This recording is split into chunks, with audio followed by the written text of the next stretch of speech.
복된 소식 아름다운 소리 AM 1590kHz 시카고 기독교 방송입니다. 시청자 여러분 안녕하십니까. K10의 초대석 서덕원 목사입니다. 오늘 시간에는 나사렛 성결교회를 담임하고 계시는 목회학 박사 양정석 목사님 모시고 대화를 나누겠습니다. 목사님 어서 오세요.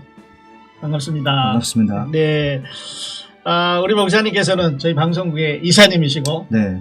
또 10시부터 하는 그 5분 칼럼을 맡고 계셔서 청취자들은 매우 익숙한 그런 음성이고 얼굴이신데 네. 오늘 이렇게 초대석에 나오셨으니까 직접 인사 한번 나눠주시죠. 안녕하세요. 시카고 나사렛교회 양정석 목사입니다. 저는 샴버거에서 8년 7개월째 목회하고 있습니다. 방송국에서 가끔 만나고 있고요. 또 여러분과 함께 늘 좋은 소식을 복음을 증거하기 위해서 부단히 애를 쓰고 있는 양정석입니다. 만나서 반갑습니다. 다시 한번. 네, 목사님. 목사님 이제 인사 좀 소개를 하셨는데요. 네네. 시카고에 오신 지 꽤 오래되셨어요. 네네.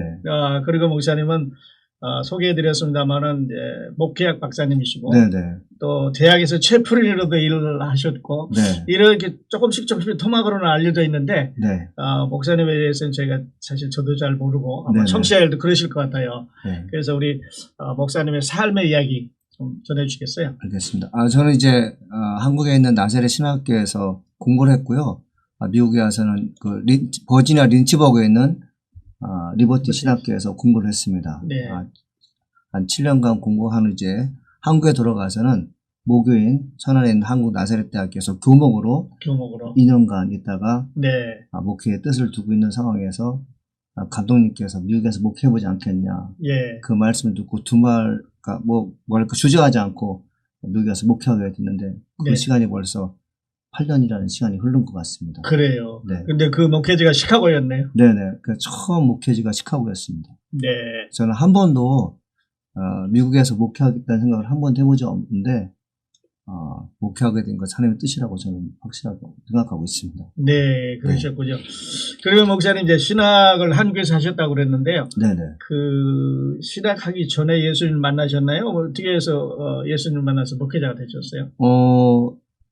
사실은 제가 목회자가 되겠다는 그 소망은 초등학교 한 5학년 때였던 것 같아요. 초등학교 5학년 때. 5학년 때, 초등학교 5학년 때 목회자가 되기를 원했는데 저희 아버지는 사실 제가 무슨 정치인 그런 거 되기를 원하셨어요. 집안 네. 분위기가 그랬고. 근데 네. 저는 물론 그곳에 뜻이 있었지만 하나님께서 그곳으로 인도해 주시지 않은 것 같아요. 물론 제 이름이 정석이지 않습니까? 예. 이 정석이라는 이름이 집안 어른께서 지어주신 것인데 그 리더가 되라는 뜻이래요. 그게 정할 정자 주석 석자가 석이 이제 리더고 물론 그 이끄는 사람인데 너는 앞으로 이끄는 사람이 되라 이렇게 지어졌는데 제가 세상의 어떤 인물로서 사람을 이끄는 게 아니라 어린 양을 돌보며 이끄는 리더가 된 것 같습니다. 그 세상적인 그 인물에서 하나님의 인물로 바꿔놓은 것이 바로 하나님의 섭리이고 그런 것 같습니다. 네, 예. 그랬군요. 그래요, 목사님. 예수님을 언제 만나셨어요? 국민학교 5학년 때 목회자 되기로 하셨으면 네. 그 전서부터 교회에 다니셨을 것 같은데. 사실 제가 이제 신학교 들어갈 때 교수님들이 그런 질문을 하잖아요. 면접 볼 때.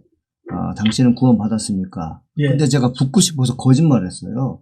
근데 신학교 다니면서 제가 가장 큰 고민이 뭐냐면 하나님이 살아계신 게 믿어지지가 않는 겁니다. 하나님 살아계신 것이 믿어지지 않으니까 공부가 재미없는 거죠. 그래서 제가 신학교 1, 2학년 때는 공부보다는 물론 잡스러운 책들을 참 많이 읽었지만 예. 신학에 대한 관심이 별로 없었어요. 대신에 하나님이 살아계신 보여달라는 기도를 참 많이 했던 것 같습니다. 예. 특히 밤기도를 많이 했어요, 제가. 예. 그래서 밤기도 하는 중에 이제 경찰관이 올라와서 시끄러우니까 내려가라고 그런 에피소드도 있었거든요. 그래요. 그런 중에 한 2년 정도 기도했을까요? 근데 하나님께서 이사야 43장 있는 말씀, 그 말씀 제게 주셨어요. 그게 확 와닿는데 내가 너를 구속하였고 내가 너를 지명하여 불렀나니 너는 내 것이라. 예. 제가 그 음성을 듣는 순간 한없이 울었어요. 구속이라는 단어, 예. 지명이라는 단어, 내가 너를 불렀다는 그 단어. 사실 지명이라는 것은 정석이잖아요. 내가 너를 하나님의 종으로 정했다. 예. 그 말씀 듣는 순간 너무나도 은혜가 되더라고요. 예. 근데 그 이후로 삶이 바뀌기 시작한 게 뭐냐면 신학의 공부가 재밌는 거예요. 재미있어요. 예, 어려움 조직신학 같은 거, 철학, 그리고 뭐 그런 제3세계 신학 같은 어떤 특별한 과목들 있잖아요. 하나님을 이해하지 못하는 사람들의 어떤 그런 생각들, 그리고 하나님이 없다는 그런 사람들의 생각들이 우리가 배우게 되잖아요. 예. 근데 저는 분명히 하나님 살아계심을 믿기 시작한 다음에 신학을 공부하니까 책들이 수월하게 읽혀지더라고요. 예. 그래서 제가 참 놀랬고, 신학을 공부하면서 이제 후배들에게 뭘 물어보면 거침없이 답변해준 저를 봤고, 영어도 그렇고 참 쉽게 공부했던 것 같아요. 예. 예수 만난 이후로. 만난 후로. 예, 그게 제게 가장 큰 은혜였던 것 같아요. 그래서 지혜는 바로 하나님을 만난 후에 시작되는구나. 네. 그걸 제가 철저히 깨닫고 난 후에 아이들 가르치는 것도 그렇게 했던 것 같아요. 특별히 저는 이제 사실은 초등학교 5학년 때 처음 설교를 해봤어요. 주일학교 초등학교 설교를. 5학년 때. 네, 그 당시 이제 주일학교를 담당하는 설교 담당자와 선생님들이 한 분도 안 오신 거예요. 예. 그래서 이거 어떻게 할까 고민하다가 그냥 제가 했습니다. 아는 상식을 가지고 하나님 말씀을 준비했는데 아이들이 너무 잘 따라하는 거예요. 예. 근데 내면에 어떤 마음이 생기냐면 이런 기회가 또 왔으면 좋겠다 생각이 드는 거죠. 예. 그래서 선생님이 안 나오셨으면 좋겠어요. 네, 그래서 이제 중학교 5학년 때 한 번 더 그런 일이 있었고 9학년 때 한 번 더 그런 일이 있었죠. 그런 다음에 이제 중학교 2학년 때는 보조교사로, 예. 고등학교 2학년 때는 한 번은 장로님이 주일학교 설교하시고 또 한 번은 제가 격주로 설교를 했죠. 예. 그리고 고등학교 3학년 때는 수능생임에도 불구하고 주일학교 설교를 전체를 제가 다 했던 것 같아요. 그러면서 여름성경학교를 기획하고 진행하는 나의 모습을 보면서 그때는 신학도 모르고 성경 말씀도 모르는데 어떻게 하나님의 말씀을 증거할 수 있을까 생각했는데 그냥 하나님께 쓰시는 대로 갔던 것 같아요. 순종하면서. 예. 예를 들어서 이제 제가 설교를 했는데 천국과 지옥에는 구렁이가 있다, 구렁텅이가 있다는 말이 있잖아요. 이게 예. 간격이잖아요, 사실요. 예. 근데 제가 아이들에게 어떤 말을 했냐면 천국과 지옥 사이에 구렁이가 있어가지고 너희들 지옥에 가고 싶은 사람이 천국 가려면 구렁이가 잡아먹는다고. 그러니까 아이들이 뭘 알겠어요. 그런데 아멘 하는 거예요. 제 얘기가 되게 재밌었나 봐요. 그래서 그런 식의 어떤 설교를 했으면서 들어줬다는 것은 이제 어떤 감사한 것 같아요. 그런 면에서는. 그런 일이 있었습니다. 예. 네. 그래서 이제 고등학교 3학년 때는 이제, 주로, 메시지를 전해주셨고. 네네. 설교를 했죠, 제가. 설교를 하셨고. 예, 예. 그리고 이제 신학대학에 가서 네. 공부를 하셨네요. 네, 그렇죠. 그래서 또 이제 특별한 경험은 뭐냐면 제가 이제 신학교 다니다가 군대 갔다 온 2학년 때부터 본격적으로 이제 전사 사역을 했어요. 예. 경기도 화성군 우정면 호공이라는 동네에서 예. 말씀을 증거했는데 신학교에서 그곳에 가려 5시간을 걸려요. 버스 타고. 거기까지 가려면. 어느 때는 자동차가 없어서 걸어서 들어가요. 1시간을.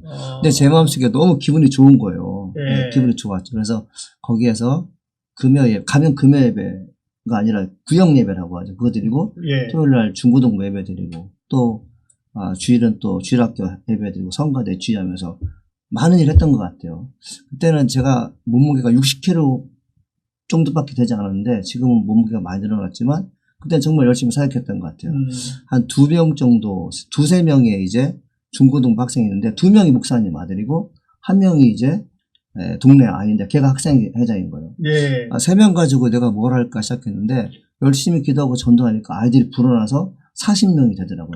그러니까 동네 아이들 전체가 다 교회 다니는 거였죠. 그렇군요. 그러니까 이제 아침에 주일 예배가 한 70명 정도 모이는데 중고등부 아이들 27명이 이제 주일 예배 참석하게 되었고 예. 그리고 또 거기서 이제 성가대를 조직하게 되었죠. 이제 방학 때가 되면 문제가 있는 거예요. 어떤 심적 갈등이 생기냐면 수요 예배가 있는데 내가 살고 있는 집에서 가까운 교회로 갈까? 아니면 내가 사역하는 교회 갈까? 그 고민이 있잖아요. 근데 전 주저하지 않고 내가 사역하는 교회 가겠다. 그래서 수요일 날도 교회 가고 또 수요일 날, 목요일 날 또 집에 갔다가 다시 금요일 날 집에 가서 반복했어요. 예. 방학 때 이러면 안 되겠다. 아예 집에로 오지 말자. 그래서 방학 내내 교회에서 살았어요. 예. 사모님이 저를 해서 너무 애를 많이 쓰셨죠. 그런 가운데 아이를 모아놓고 이제 과외를 한 거죠. 예. 그러니까 거기는 시골이다 보니까 마땅한 학원이 없잖아요. 그래서 아침부터 시작해서 12시까지, 아침 일찍 12시까지 아이를 모아놓고 영어도 가르치고 성경도 가르치면서 아이를 가르치기 시작한 거죠. 예. 그러니까 아이들이 되게 저를 좋아하고 교회를 좋아하게 되더라고요. 그래요. 제가 그때 느끼면서 뭐 한 거냐면 내가 가르치는 은사가 있구나. 그 생각을 했어요. 그래서 목사님께서 하신 말씀이 뭐냐면 양전사는 나중에 유학해서 교수하라고 그런 말씀하셨죠. 그 윤영희 목사님이었는데 예. 그러면서 제가 가르치는 데 재미가 있었고 아무리 힘들어도 복음을 증거하는 설교할 때나 그리고 영어를 가르칠 때는 기분이 참 좋았고 힘이 생겼던 것 같아요. 예. 그러셨군요. 목사님은 이제 그 평소에도 그러셨지만 책을 많이 읽으시는 목사님으로 알려져 있어요. 그래서 그때서부터 이제 어린 시절부터 그 목회자가 되기로 마음을 작정하셨기 때문에 여러 분야의 책을 읽고 그렇게 하셔요. 일단 제가 이제 어릴 적에는 이제 저희 아버지가 이제 공직 생활을 하셨는데 이제 뭐 경향신문이 아니라 월간조선 뭐 그 주간 하여튼간 그 월간지나 주간지 그리고 신문이 저희 집에 오잖아요. 예. 제가 그것을 참 많이 읽었던 것 같아요. 그러다 보니까 학교 수업이 재미가 없는 거죠. 좀 교만한 것, 좀 국민윤리, 국사, 차의 지리 같은 거는 미리 다 보고 들어간 거잖아요. 예. 그래서 제가 그런 걸 좀 안 배우고 수업을 들었다면 선생님 말씀을 참 귀히 여겼을 텐데 그리고 책을 읽게 된 경우는 그런 것 같습니다. 아버지 영향인 것 같아요. 예. 저희 아버지는 저에게 공부하라는 말씀과 그 다음에 돈 벌라는 말씀 안 하셨어요. 그런데 책은 읽으라는 말씀 참 많이 하셨던 것 같습니다. 그래요. 그래서 저에게 가장 큰 의미였죠. 그게 가장 큰 비전이었죠. 네. 그래서 목사님은 지금도 이렇게 책을 많이 읽는 분으로 알려져 있어요. 네. 그래서 그냥 저는 한국에서 오신 분에게 부탁하는 것 건데 하나가 책 사오라고 부탁을 합니다. 책 사오라고. 그래서 며칠 전에도 한국에서 목사님 한 분 오셨는데 15권의 책을 가지고 오셨더라고요. 그래서 저에겐 그게 가장 그 기쁨인 것 같아요. 네, 네. 그러시군요. 자, 그리고 이제 목사님은 그 시카고 나사렛 성결교회를 지금 선교하고 계시는데요. 네네. 목사님이 섬기시는 교회, 우리 교회 좀 소개하실까요? 네, 저희 시카고 교회가 이제 역사가 꽤 오래됐습니다. 예. 1971년도에 개척됐다, 아니면 1974년도에 개척됐다 하는데, 예. 제가 이제 조사해 본 경우는 1971년이 맞다. 네. 근데 그것이 제 생년월일하고 같아요. 제가 1970년생인데 호적엔 71년생이 됐고 7월생인데 예. 저희 교회도 71년 7월로 이렇게 계획됐더라고요. 그렇군요. 공통점이 있네요. 네. 그래서 제가 4대 목사인데 시카고 나사렛 교회는 원래 브리마에서 시작됐습니다. 그 브리마에 시작됐는데 시카고로 샴버그로 이사 온 지는 한 15년 됐고요. 예. 저희 교회 성도 수는 그렇게 많지 않지만 참 점점 은혜가 있는 교회로 바뀌고 있는 것 같습니다. 네. 지금 노령화 사회가 지금 진행되고 있는데 감사한 것은 뭐냐면 노인 어르신들이 하나님께 열정을 보이고 있다는 거예요.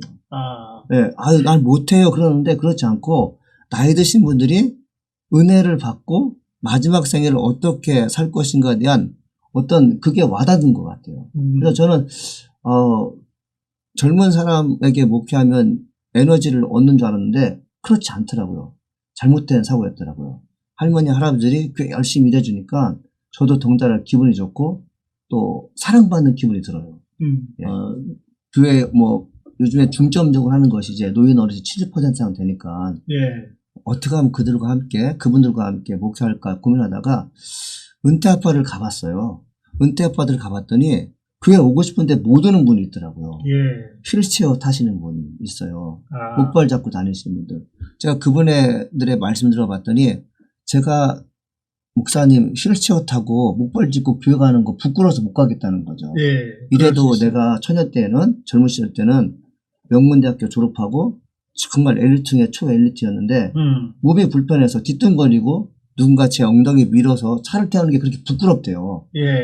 그럼 그러시냐고. 그래서 제가 은퇴 아파트의 그 한인클럽 회장님과 함께 도모한 것이 뭐냐면 예배를 교회에서 드리지 말고 금요일은 거기 가서 드리자. 아파트에 가서? 네, 아파트에 가서. 네. 그래서 이제 얼마나 될까 싶어가지고 처음 모였는데 10명 좀 안 모였어요.